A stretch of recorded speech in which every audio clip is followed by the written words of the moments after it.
Hi అండి. Welcome to my channel. ఈరోజు మన ఛానల్లో సేమియా పాయసాన్ని ఎలా తయారు చేయాలో చూద్దాం.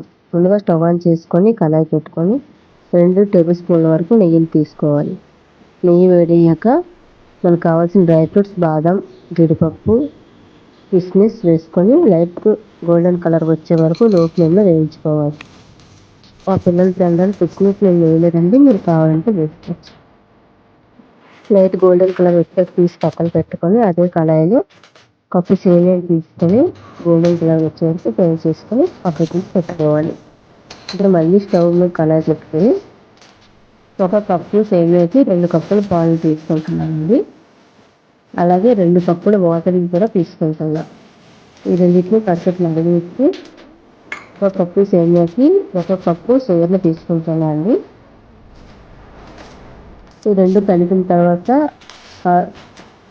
హాఫ్ స్పూన్ వరకు యాలకుల పొడి వేసుకొని కలుపుకోవాలండి.